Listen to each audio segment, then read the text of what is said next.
ఓం నమో వెంకటేశాయ. 2026వ సంవత్సరము శ్రీ పరాభవ నవ సంవత్సరానికి సంబంధించి వృశ్చిక రాశి, ఇంగ్లీష్లో స్కార్పియో అంటారు, వాటి ఫలితాలను విశ్లేషిద్దాం. ముందుగా విశాఖ 4, అనురాధ 1, 2, 3, 4, జ్యేష్ఠ 1, 2, 3, 4, ఆదాయం 11, వ్యయం 5, రాజపూజ్యం 2, అవమానం 4. ఈ సంవత్సరము శని యొక్క బలం పూర్తి స్థాయిలో కనిపిస్తూ ఉన్నది. అలాగే గురువు, రాహు, కేతువుల బలము సంపూర్ణంగా మీపై ఉన్నది కాబట్టి, దృష్టి మంచిగా ఉన్నది కాబట్టి, అనుకూలంగా ఉన్నది కాబట్టి ప్రతి రంగంలో వారికి పట్టిందల్లా బంగారంగా ఉంటుంది. వృశ్చిక రాశి వారికి విద్యార్థులకు ఉత్తీర్ణత శాతం పెరుగుతుంది. అనుకున్న దానికంటే ఎక్కువ మార్కులు సంపాదిస్తారు. అలాగే విదేశీ వీసాలు అనుకూలంగా ఉంటాయి. అలాగే కోరుకున్నటువంటి యూనివర్సిటీల్లో ప్లేస్మెంట్స్ లభిస్తాయి, అంటే సీట్లు పొందుతారు. అలాగే విదేశాల్లో ఉండే వారికి విద్యార్థులకు ఉద్యోగ ప్రాప్తి కనిపిస్తూ ఉంది. నిరుద్యోగులకు ఉద్యోగ ప్రాప్తి కనిపిస్తూ ఉంది. జీవితంలో స్థిరత్వం ఏర్పరచుకుంటారు. అలాగే ఉద్యోగస్తులకు పై అధికారుల మన్ననలతో పాటు కోరుకున్న చోటికి బదిలీలు మరియు ప్రమోషన్లు ఏర్పడతాయి.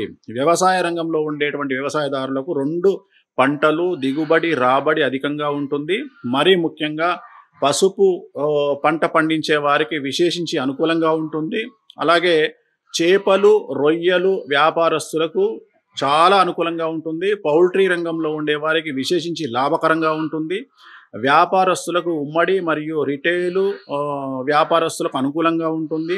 కాంట్రాక్టర్లకు విపరీతమైనటువంటి ఆదాయం లభిస్తుంది. కొత్త కాంట్రాక్టులు వస్తాయి, పాత బకాయిలు తీరుస్తారు. కళాకారులకు మాత్రం చాలా అనుకూలంగా ఉంటుంది. మరీ ముఖ్యంగా సినిమా రంగంలో ఉండేవారికి, రాజకీయ రంగంలో ఉండేవారికి విశేషించి యోగకాలంగా భావించాల్సి ఉంటుంది.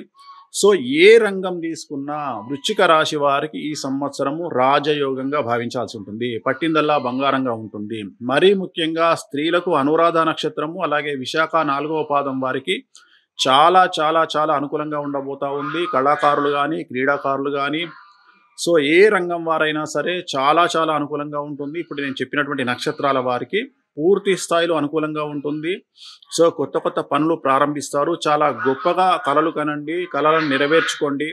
మీరు ఎంత గొప్పగా కలలు కంటారో కనండి, చాలా అనుకూలంగా ఉంది. ఏ రంగంలో ఉన్నవారైనా సరే 1కి 10 అడుగులు ముందుకెయ్యండి, వెనక్కి తగ్గకండి. కానీ తొందరపాటు నిర్ణయాలు తీసుకోకండి, ఇగోలకి వెళ్ళకండి. ఈ రెండింటిని తగ్గించుకుంటే జీవితంలో చాలా చాలా పైకి వెళ్తారు. ఈ సంవత్సరం అనుకున్నదే తడువుగా మీ ముందుకు వెళ్తారు. పట్టిందల్లా బంగారంగా ఉంటుంది. సో వృశ్చిక రాశి వారికి 2026వ సంవత్సరం అనేటువంటిది మహారాజయోగ సంవత్సరంగా భావించాల్సి ఉంటుంది. ఓం నమో వెంకటేశాయ.